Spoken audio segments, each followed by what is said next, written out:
Those words I don't wanna hear, already wasted time. A feeling gaps with your fancies, I get it now. You don't wanna know why my garden wrong. Alrighty guys, here I am today at the Big Easy driving range at Fitzgibbon or Castledine or Zilmere, whatever the hell you want to call it. Video today is going to be on the new putter I've got here in the bag. So long story short, I swapped the Scotty Cameron outright with a guy called Chris out in Perth. Chris, I won't tell you his last name, stuff like that, but he does sell quite a lot of stuff and I've bought quite a lot of stuff off him, so there was a bit of trust built up there. So he was able to send me this and I sent him mine back. Not many other people you can probably do that with unless you have a bit of trust built up. I swapped my Scotty Cameron Newport Select outright for the basically Jason Day putter, as you'll see in the video now. I've always loved a mallet putter, and before the Scotty, I think if you were watching long enough, I had the TaylorMade Monte Carlo, which was sort of a mallet. But then after that I actually had the Spider as well, and I've always loved the mallet mainly because when you're trying to putt, if you look at it sideways, it forces you to keep the putter on a straight plane, and that's why I've liked it. Scotty was going good, I like Scotty, but I was just it was a very heavy putter.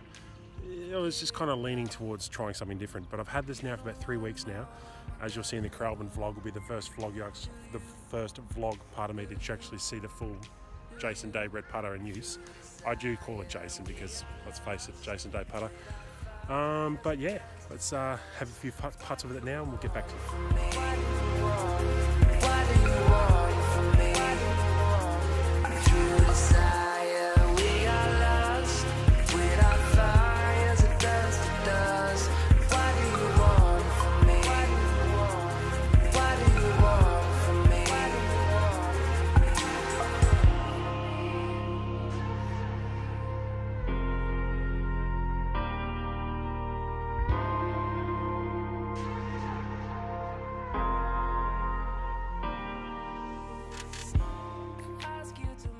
Now the first thing I did when I got this putter is I put in a 3-inch extension. Well, I didn't, but I got Earl at Golf Gurus to do it for me.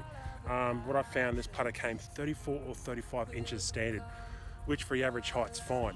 It would have meant that I'd be crouching down really low to get this putter.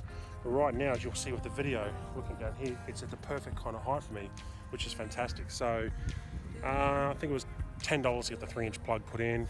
Earl cleaned it all up, it looks really nice and smick.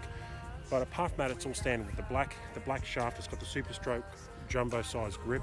Now I think a few of the ones from the factory came with the jet black, but I actually don't mind the white.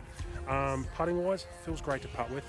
I love mallet putters because you just get that sense of, I don't know, direction for lack of a better word. You just feel like the big mallet's over the ball, so generally it's going to go as straight as you want it.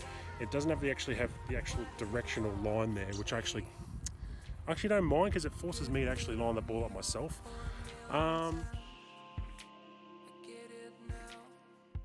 You might be wondering why I decided to change. So I suppose the easiest way to explain maybe some of the things I didn't like about the Scotty Cameron. One, I felt with the Scotty Camerons, this is going to sound kind of stupid because I've gone for a putter that's mainstream too, but the amount of people that had my putter, that it didn't really set me apart from other people, if that makes sense. Charlie has it, it's in black. A few other people I know have it as well. I think Nick has one too. I just didn't get a generalised feeling that it was a custom putter, although, let's face it, none of them are. And it's probably stupid me saying that because, let's face it, you know what this putter is when you see it because it's been marketed so well. However, what I don't see is very many people using it in the general public. I think collectively in the last year and a half since it's come out, I've seen 2, which is amazing. But Scotty Camerons, you see them all the time, especially amongst your A graders and your lower B grade golfers. The other thing I didn't like about it was I kind of felt I was afraid to putt with it sometimes in places where I shouldn't putt with, because it was just an expensive putter and I had to have, if I really wanted to get rid of it and sell it properly again, I couldn't have many scratches on it. Where this thing here is powder coated.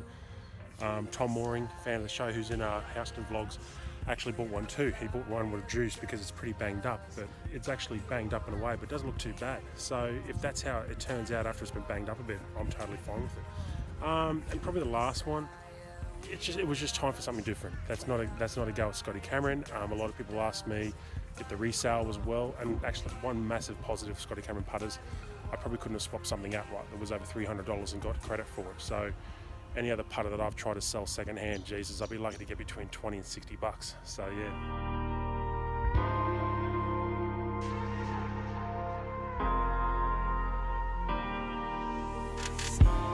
Ask you to meet me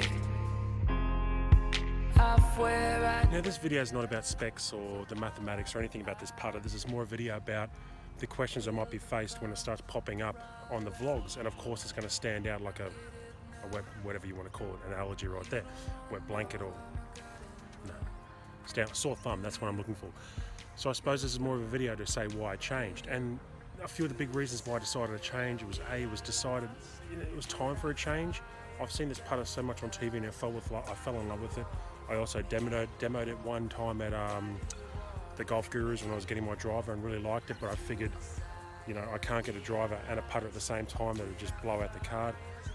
So I've kind of waited a while this kind of goes down in price. Kind of like if you're an American, you can relate to this, that stuff over there is so seasonal. So as soon as the next season stuff comes out, the previous season stuff goes down. We don't really have that too much here in Australia, because stuff seems to either hold its value or it just always is expensive.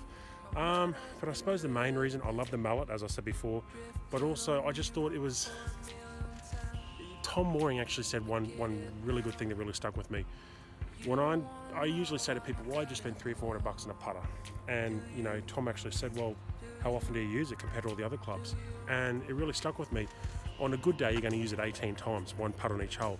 On a bad time, 40 or 50 times. So when you think of that, do you hit your driver that much? Do you hit your wedge that much? No, you hit the putter that much. So if you kind of pro-rata it, or whatever, down to how often you use this thing the most. So yeah, look out for it on the vlogs, guys. I'm really looking forward to using it.